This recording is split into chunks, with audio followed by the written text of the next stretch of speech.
Welcome. Welcome to Connect. I hope you're all enjoying your time today. And I really appreciate that you've shared or taken time to join me here, sharing our time together.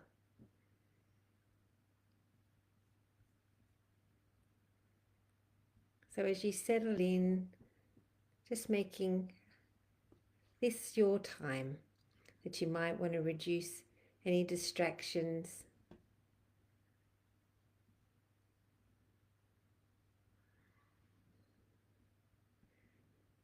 And at Connect with Quest, we take a short break in our day to practice, possibly bringing a sense of calm, connection, kindness to ourselves, and setting up our practice so that we can bring kindness to others.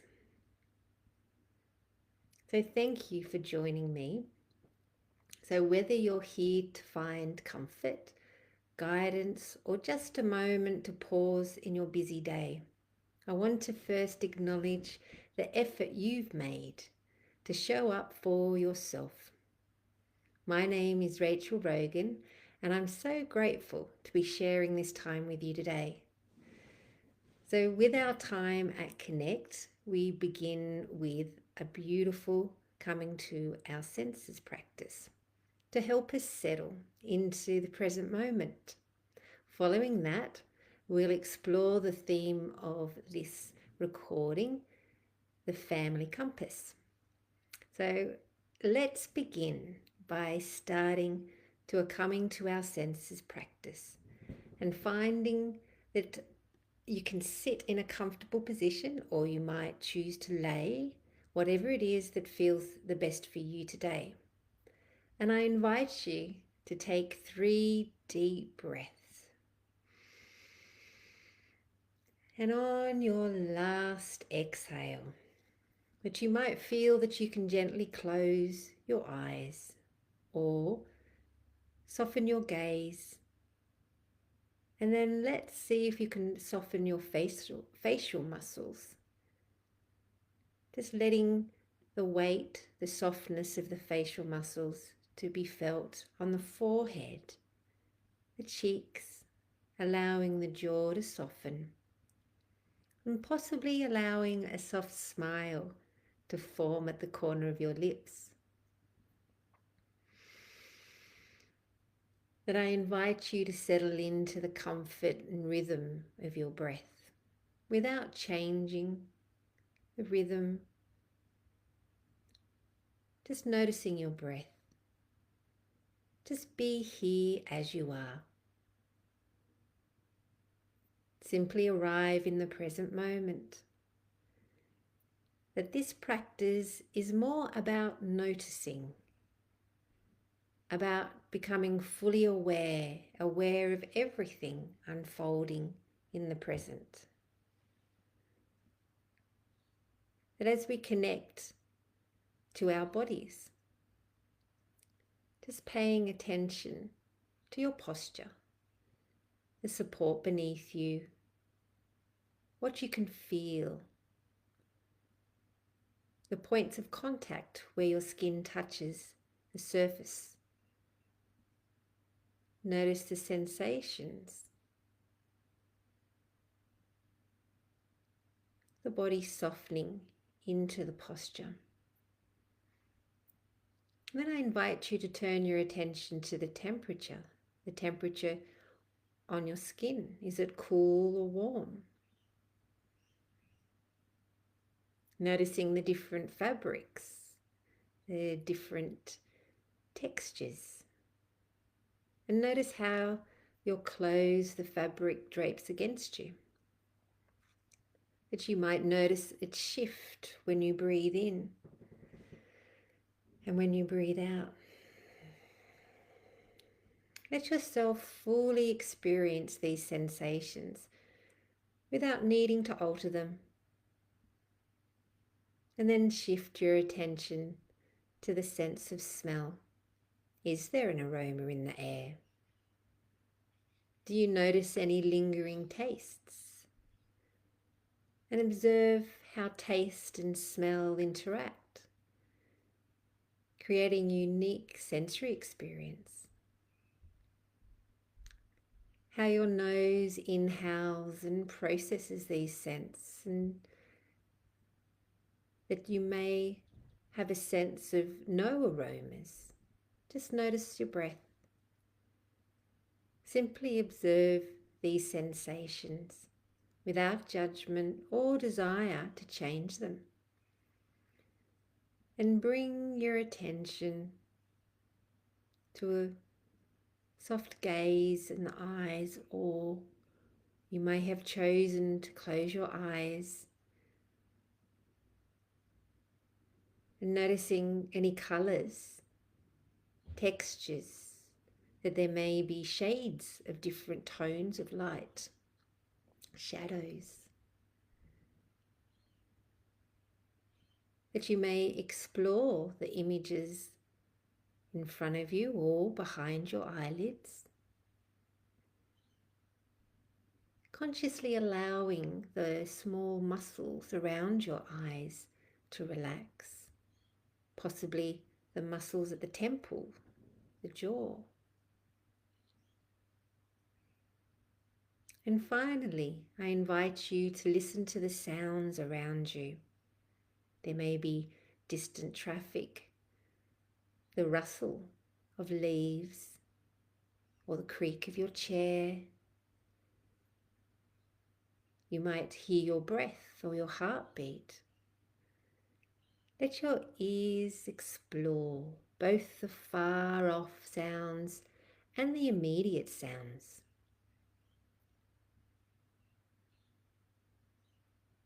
And then bring your focus to your breath as you feel the coolness of the air entering your nostrils. The warmth of each exhale, just letting it softly, gently go. Notice the rise and fall of your belly, the chest, and then the stillness between the breath. As you hold all of this present moment in your awareness,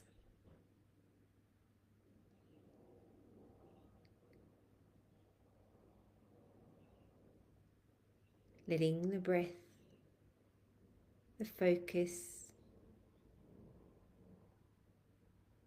directing each inhale, each exhale.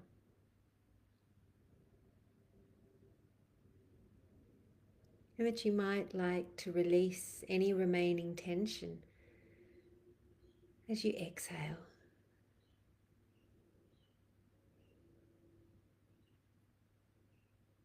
That you may like to bring this practice to a gentle close with a sigh with your breath.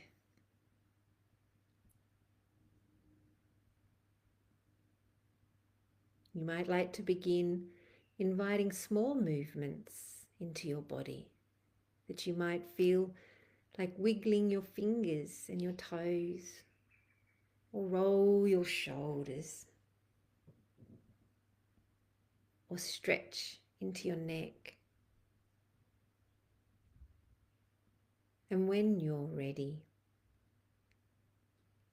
just gently opening your eyes and softly adjusting to the light.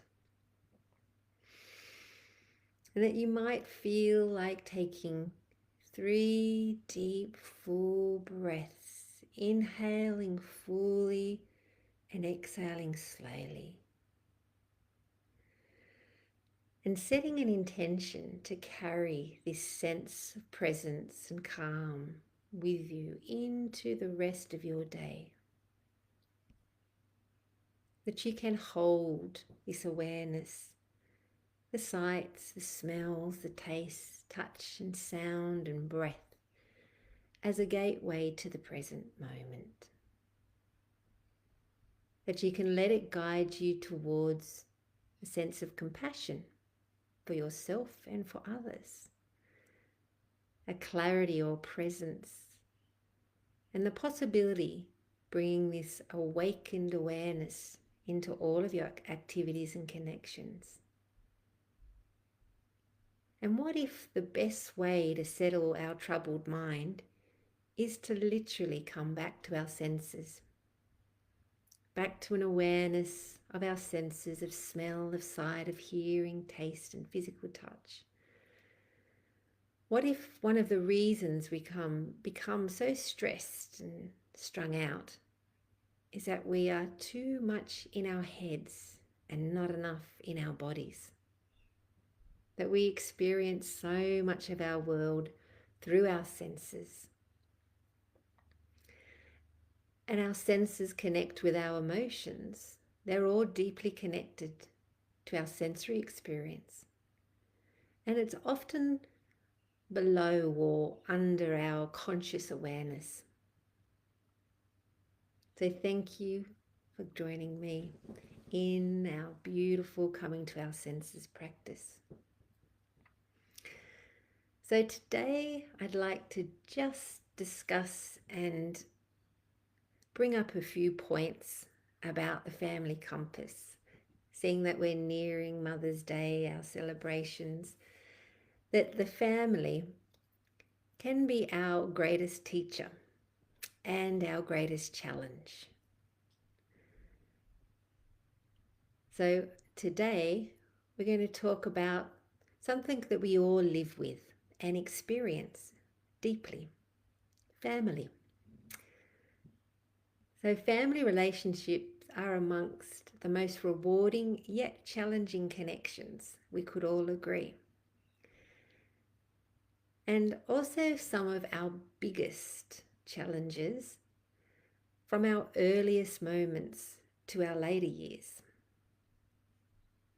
So family relationships can play a central role in shaping our emotions, our mental stability, and even physical well-being.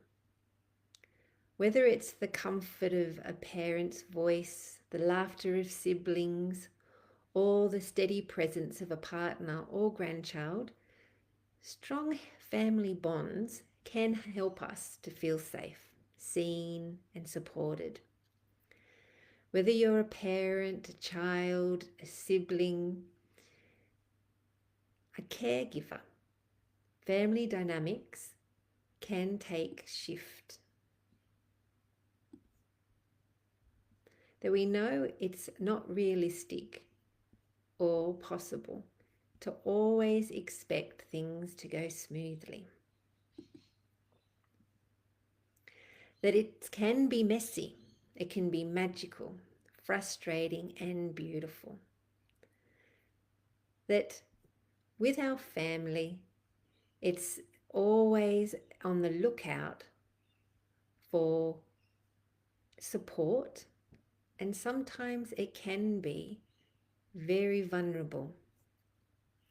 So with our discussion today, I'd like to just be able to bring a cross-reference of all that we might experience.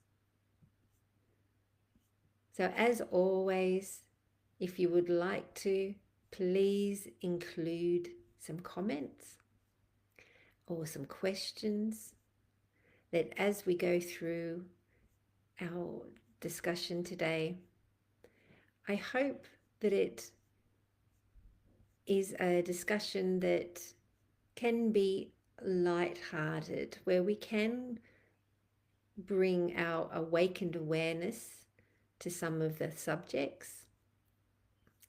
And with our discussion, that feel supported, feel as if you're not alone. That the family dynamics can stir up a whirlwind of emotions.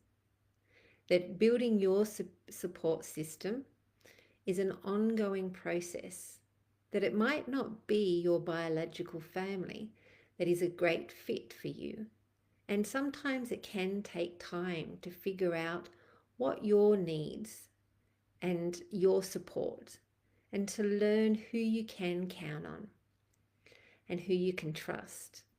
That there are many different types of support. You might feel connection and care one moment and frustration or distance the next. That this is very normal in the dynamics of a family. We know that it's not realistic or possible or even healthy to expect that our relationships will always be harmonious all the time. So everything that we know from research on families suggests that rifts will happen.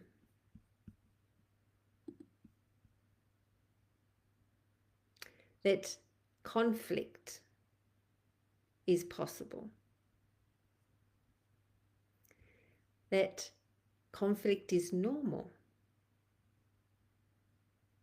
So let's explore this together, just gently and honestly. That sometimes rifts will happen.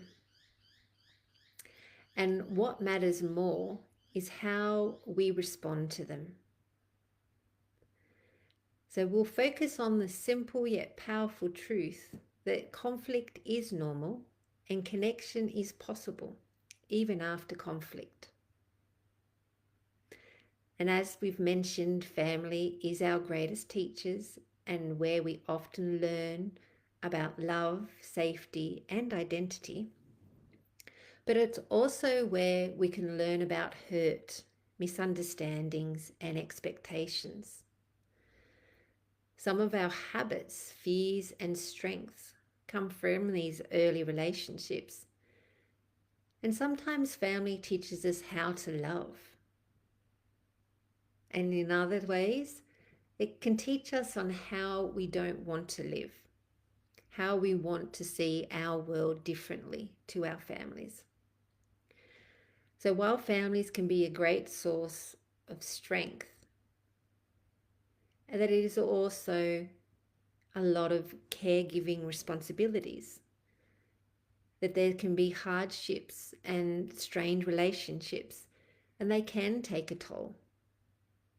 That emotional tension can lead to stress, anxiety, or depression. That we can also experience caregiver burnout, especially when support is limited. That it may affect both mental and physical health. And as we discuss this, that I'm sure it would have touched a lot of people's hearts if there was a long-standing conflict, and if it's still unresolved.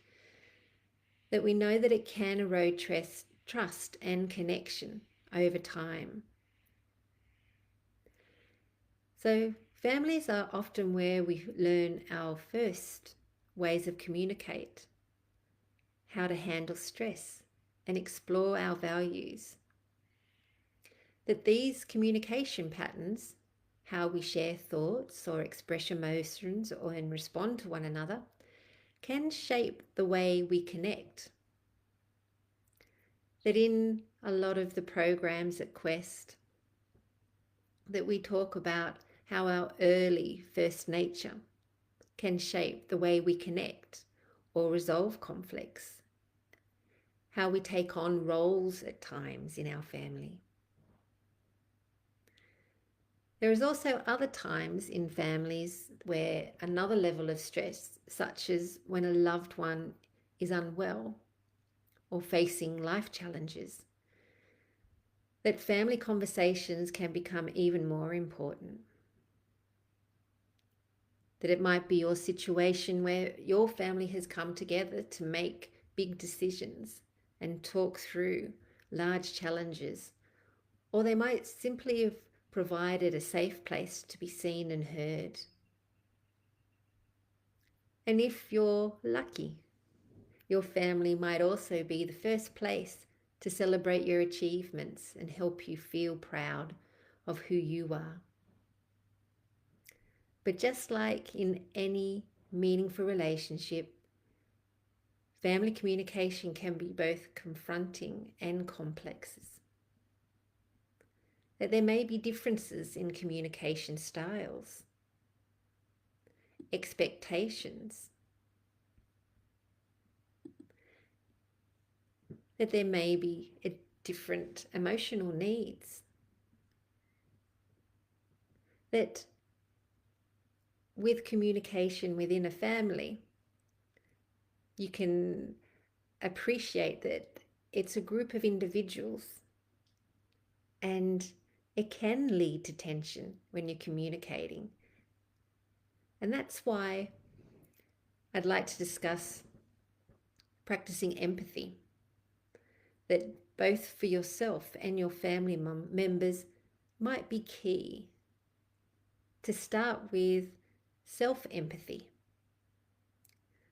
just turning the attention inwards and noticing the coming to your senses, that you might feel an emotional discomfort within your family, or it might be during a difficult conversation that you feel this emotional discomfort.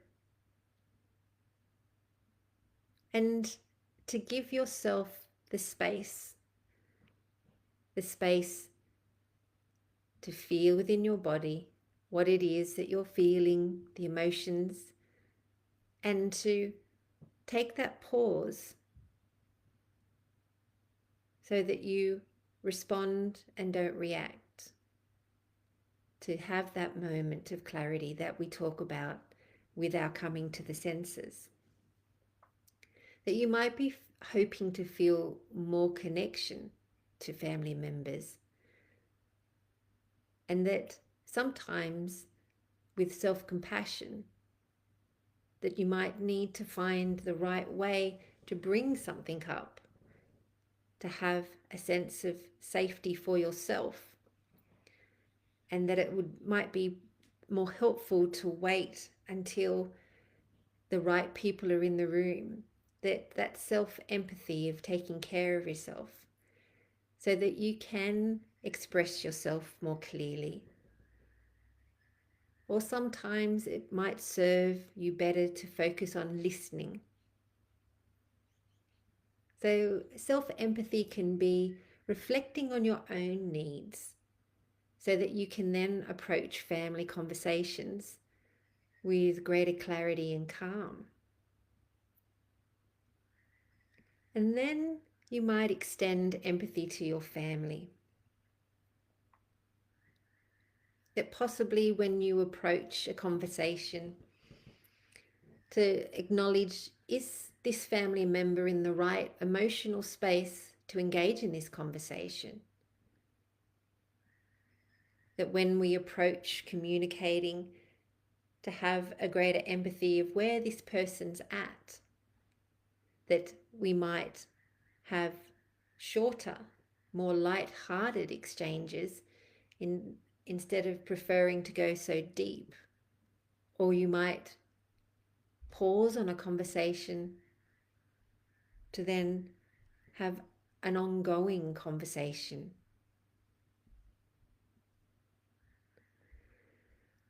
And with these conversations, that it might be carrying stress or worry, to show empathy and notice in the family member how your conversation is affecting them and changing your response. That sometimes people act out of fear or fatigue or confusion. To have that empathy, that it might not be because they don't care, that just opening the door to more understanding and compassion, that communication can be with intention,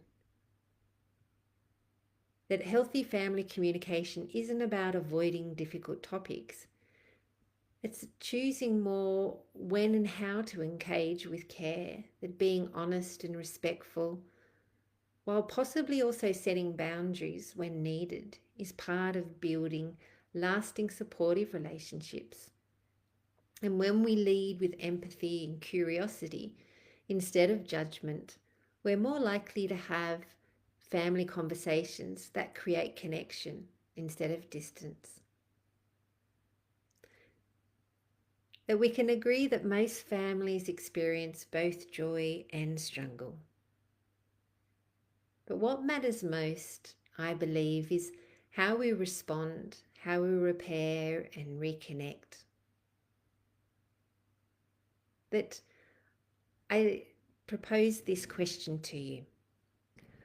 What patterns do you carry from your family?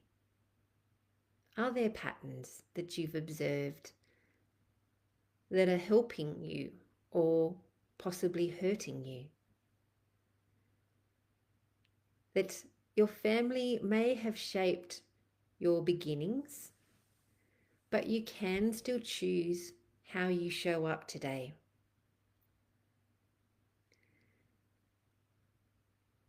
That no family gets along with each other all the time. And with our first nature, it's with observation and awareness that we might see a shift in how we really want to show up in the world.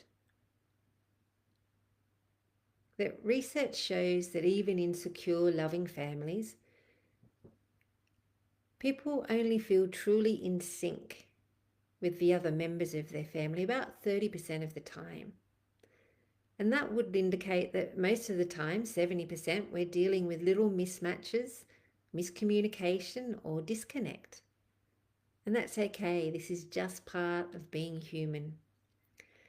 We are constantly moving between connection, disconnection, and repair.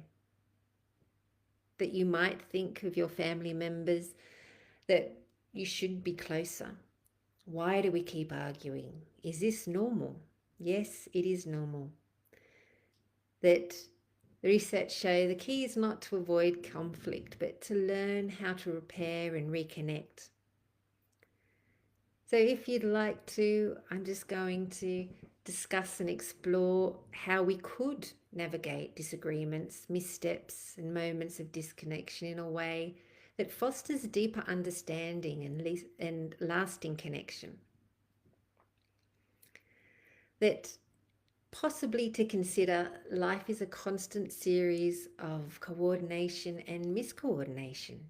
That it's a dance of connection, disconnection, reconnection, and it happens thousands of times each day and millions of times in a year. That this perspective might be incredibly freeing. If conflict is unavoidable, it's not a failure, it's an opportunity. That we can repair and build connection.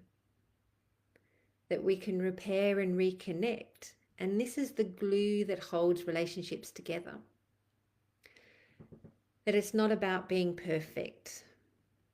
It's about noticing when things go off track and choosing to come back to each other.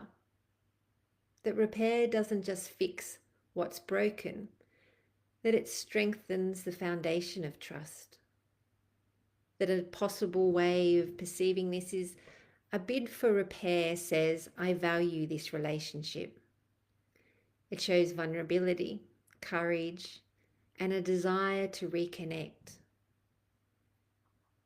That repair in a family can take many forms, from a heartfelt apology to a simple gesture of warmth or affection. That with family, what matters most is that the repair acknowledges the hurt and it seeks to restore the harmony. That this sounds very easy. It can be very humbling, and it requires that we listen with an open heart as we take in other people's perspectives. And repair might sound like, I didn't handle that well. I'm sorry I hurt you. Can we try again? That every time we repair a rift, we build more trust, and that it might become easier to communicate and approach a conflict. that it doesn't have to break a relationship.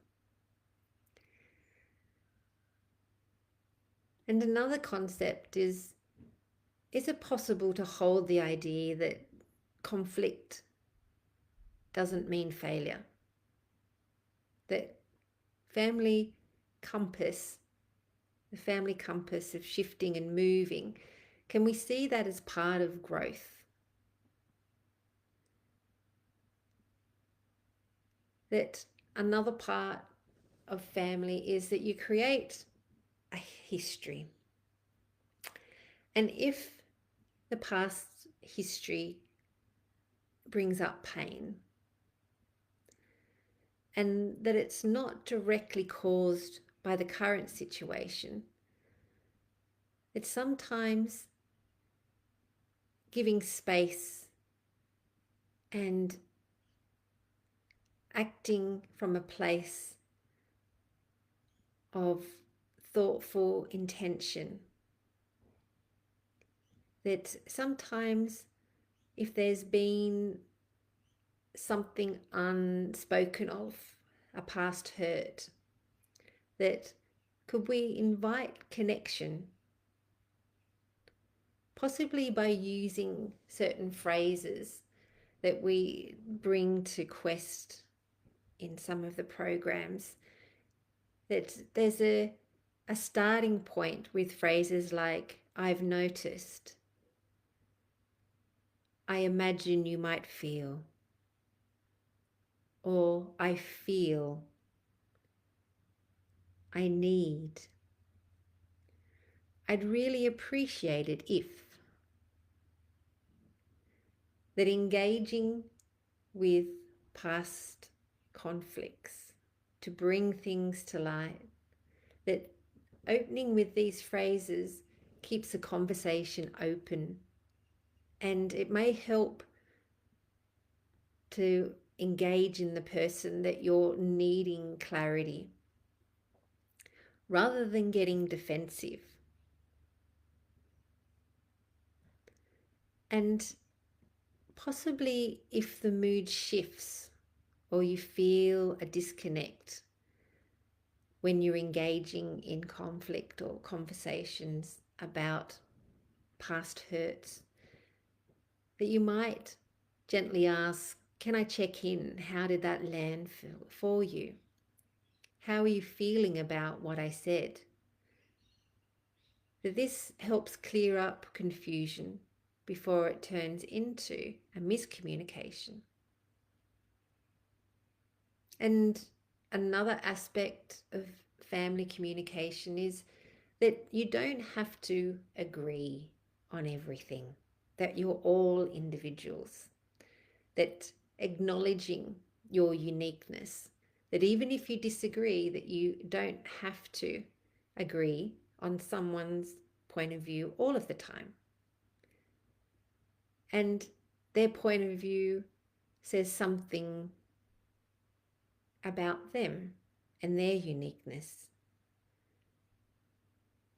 That showing up and still showing that you care, even though you might differ, can go a long way in building trust and keeping a conversation respectful. That with conflict, with family members and navigating the different uniqueness of us all, that it's common that there's hurt. And to possibly take the time to listen deeply and show empathy, and instead of judging whether they should feel hurt, and focus on the reality of their feelings. That it is very complex. In families, we often feel many things at once. That we can love someone deeply and still feel annoyed, hurt, or angry with them. That we can grieve someone and still feel relief. That we can feel close and at the same time distant. That these mixed feelings are normal. But when we don't talk about them, they can build up.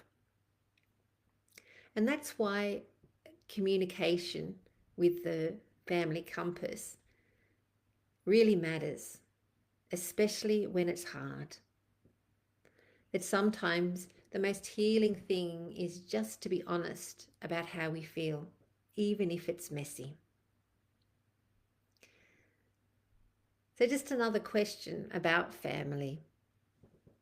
When was the last time that you truly said how you felt without trying to fix it or to please anybody?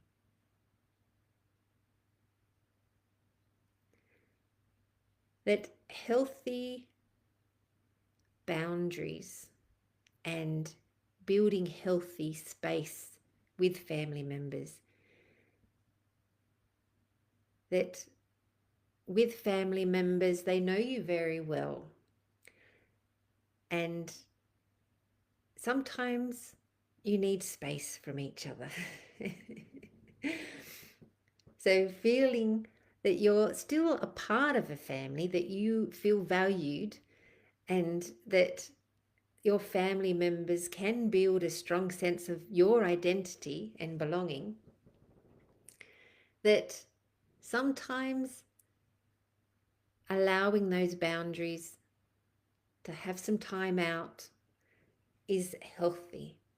That these space and boundaries benefit not only biological families, they aren't limited to biological families, they're also chosen families, close friends, and community networks. That they can also provide the warmth, stability, and encouragement we need to thrive. And that boundaries are not walls, that they set clarity. That they may sound like, I need a moment to cool down. I can't talk about it right now. Or it might sound as if, I love you, but I need to take care of myself. That healthy families, biological and non-biological, can allow space for differences and change. And sometimes our biological family can not be the safest or most supportive space for us, that we might need to create boundaries, that you can still build your support system through friends, mentors, chosen family and community, that boundaries are in place to bring a sense of peace and harmony to yourself, showing self-love and empathy. That it's not solely in conflict, that it might just be to turn your attention inwards onto yourself, to have some space to get clarity. So feeling support when you are feeling vulnerable, and feeling support and allowing people in with family, asking for support can be sometimes really hard, especially if you've been let down before. So another part of family dynamics is reaching out and offering support that can make a real difference. That letting people in can help you get through the hardest days and give you the support you need. That you might feel stuck because you're worried about asking too much of others, or because you're just not sure where to turn. That these are other ways of navigating the family compass, and it's normal to feel vulnerable when sharing feelings or asking for help, especially if you're not used to needing support. You might feel, I don't want to be a burden. They have their own problems to deal with. I don't want to take more than I give.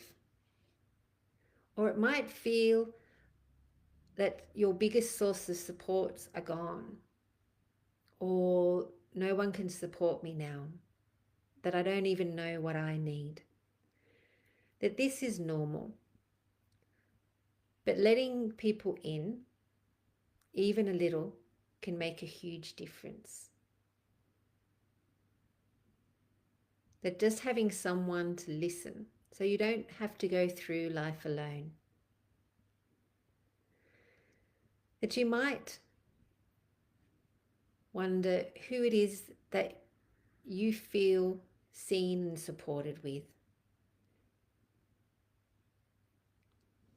And let's take a moment to acknowledge those people and hold space for all that do bring us support in whatever capacity that is, that families take on many different shapes, that they are complicated, that sometimes the family you build is more healing than the one you were born into, that they can be messy, they can be magical, frustrating and beautiful, that we navigate the family compass, its highs and lows, our celebrations, our conflict. And sometimes in conflict, it is acknowledging the wound, acknowledging the hurt that gets the thorn out. That sometimes in family compass navigations, that we want to move on quickly, to fix things, to smooth them over, or forget hurtful things. But with the family compass and healing, it begins with noticing, with naming, being honest about the pain, your own pain and others' pain. When we slow down to truly acknowledge the wound, we can begin to release what's been stuck, misunderstood, or buried. And that's when repair becomes possible. That's when connection may become real again. That avoiding conflict isn't the best in way we respond. That how we repair, how we come back, how we grow with honesty, kindness, and courage.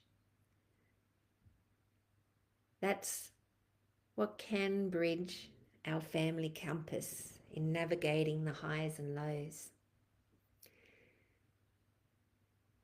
And I just propose this question to you. Can you allow your family to be both flawed and formative? And with our families, is there one small step that you can take this week with your family to repair, to reach out, or to support? That with our navigation of family members, allowing all of the ups and downs, that it's showing up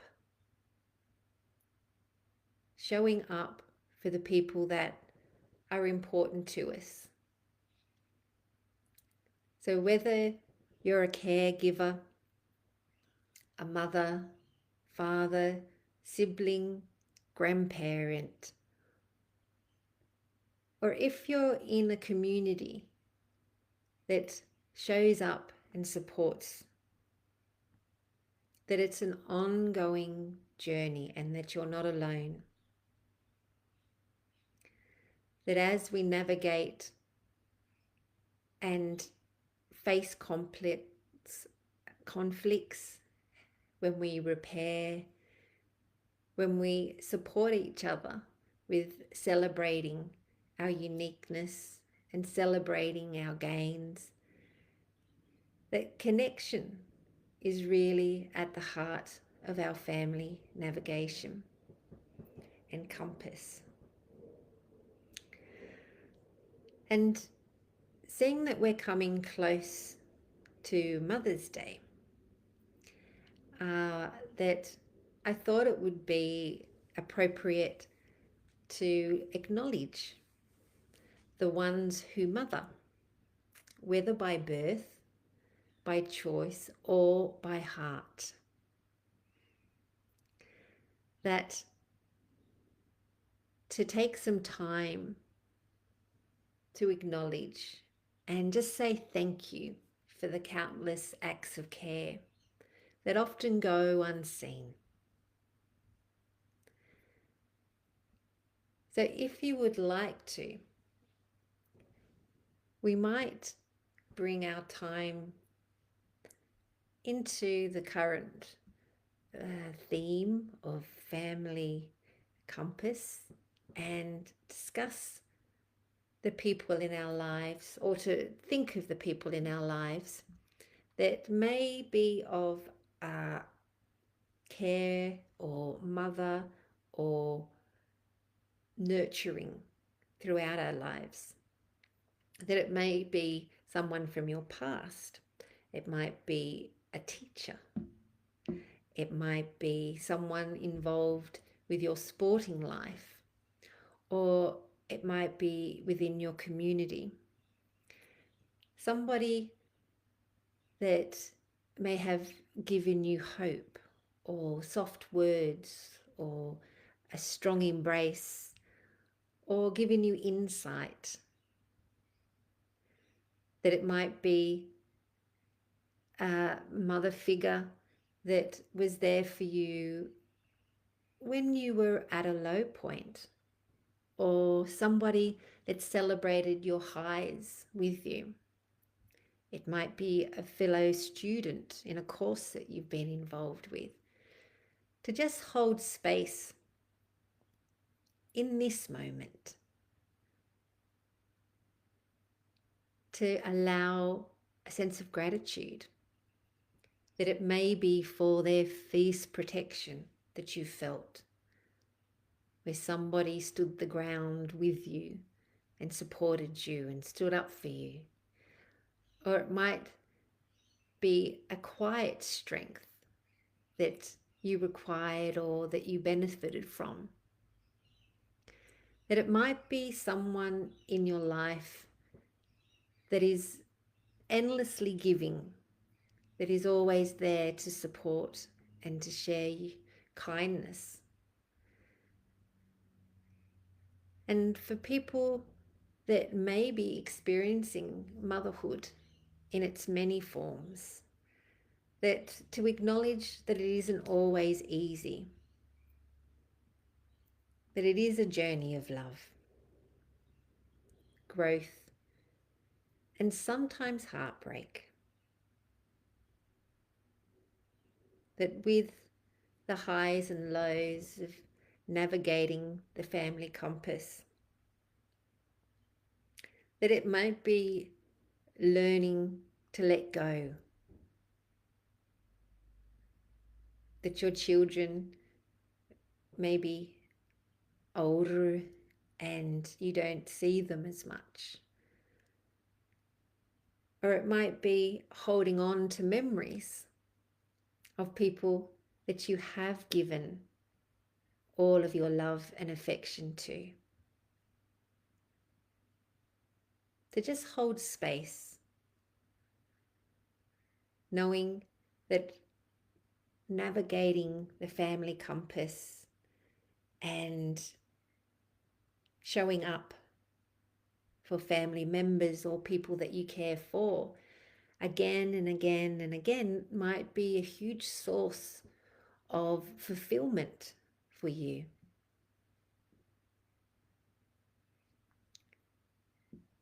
That when we acknowledge these people that have shown up again and again,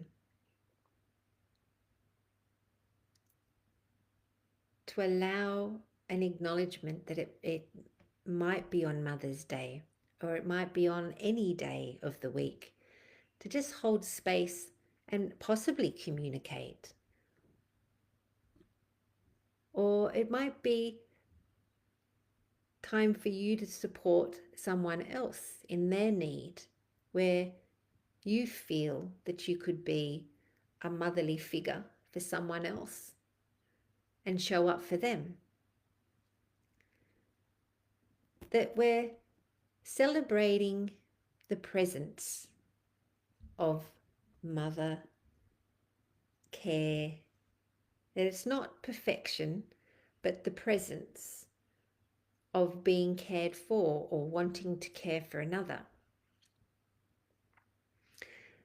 It's a lot of the times it's someone in our lives that can celebrate the way that we are, and that they can make space for us to grow.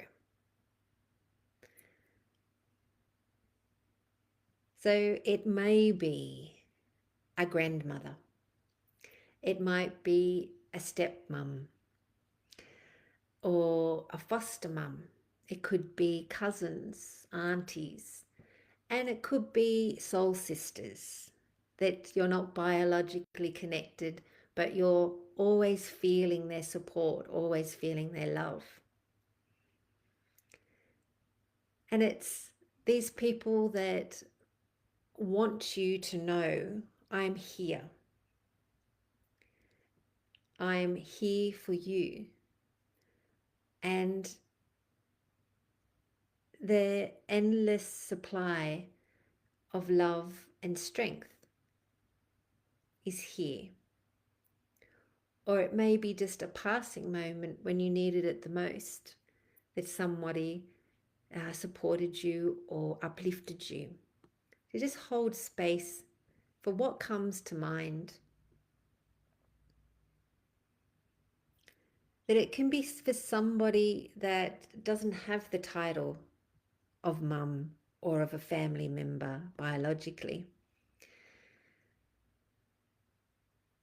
But that feeling of love, of compassion, and for support, surely it was felt. And to also keep in mind for people who may have longed to be a mother, that whose hearts carry stories of heartbreak, of misfortune, that we hold them as well in our sense of love and support and gratitude. That all of the ones who mother are honoured in this moment. And to the ones who are grieving, missing, or remembering, that Mother's Day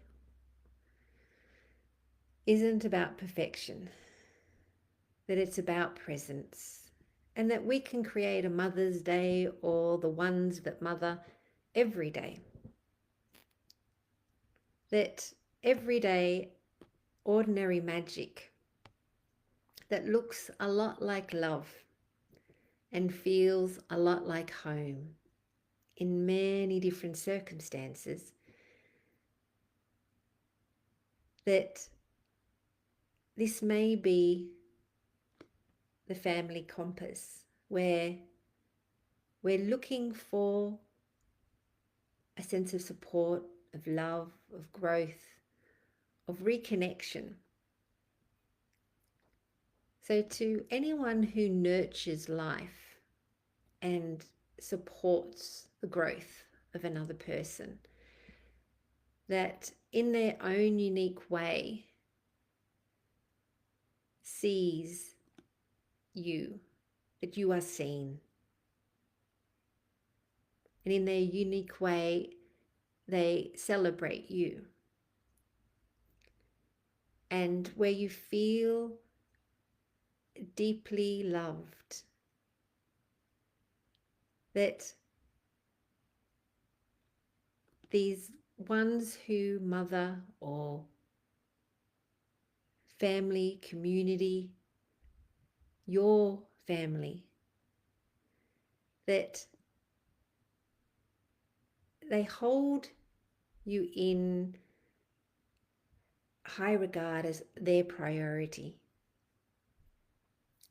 That even with these people that are dear to our heart in whatever mothering capacity, that we know that conflict is part of life, that conflict arises.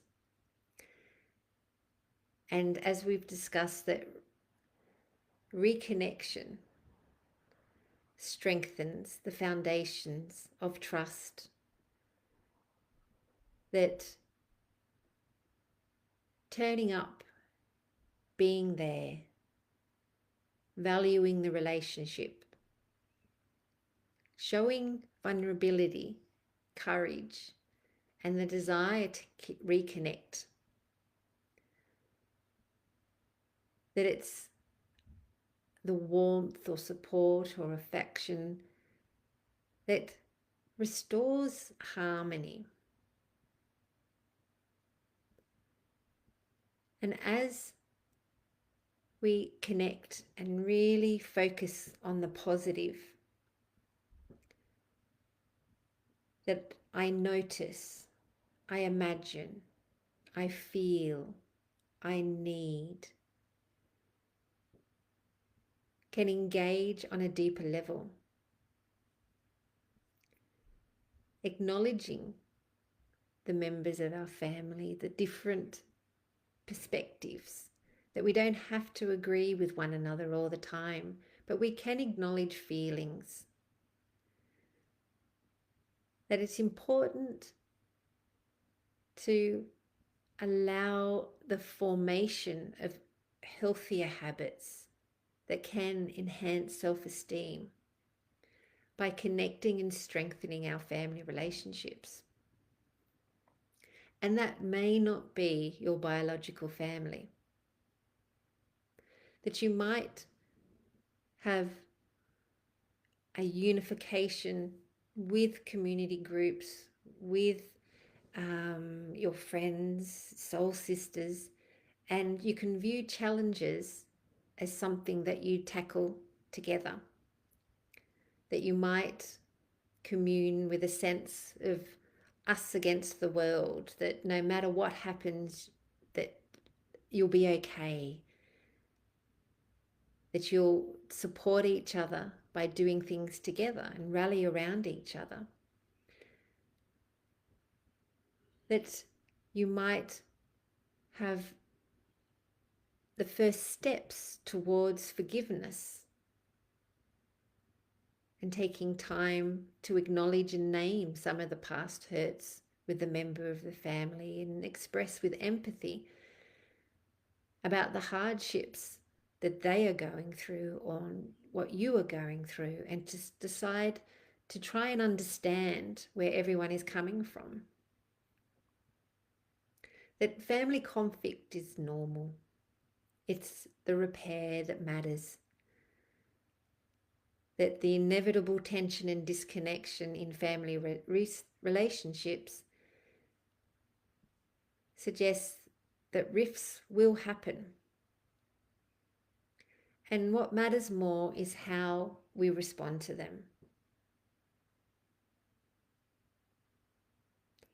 That as we invite to reconnect,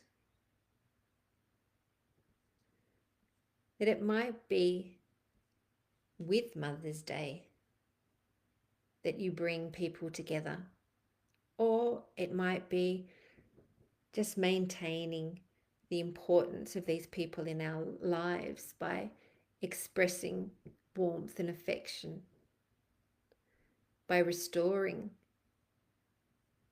the intimacy, the positivity, the foundation of the trust and belief that everyone's intention is good, that may mend ruptures. That sometimes we have so much on our mind that we're not completely focused on where it is our priorities rest.